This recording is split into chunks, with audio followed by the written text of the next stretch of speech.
Hi, and welcome to this short guide on when to use the Finalise option when completing an EPaCCS form in the GMCR. The Finalise button should be used after a patient has passed away and their death information has been recorded. This will close the form and remove the patient from the EPaCCS dashboard.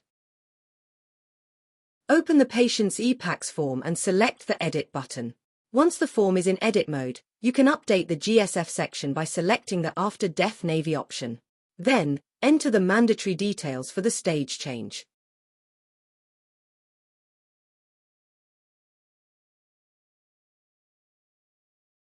Once you have updated the GSF section, use the purple anchors to navigate to the After Death section.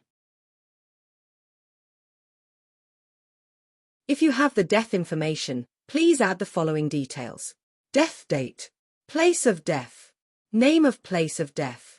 If the death has been referred to the coroner, select Yes and provide the required additional information. Finally, confirm whether a GSF audit has been completed.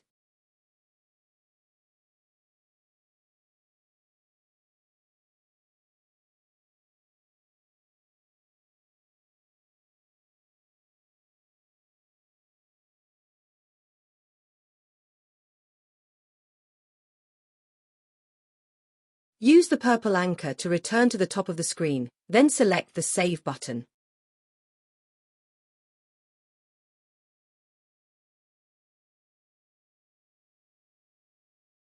You can now select the Finalise button to complete the form and remove the patient from the EPaCCS dashboard.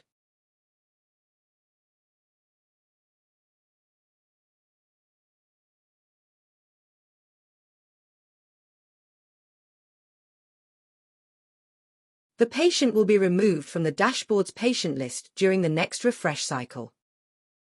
If you require any additional support or guidance, please contact the GMCR Product Team.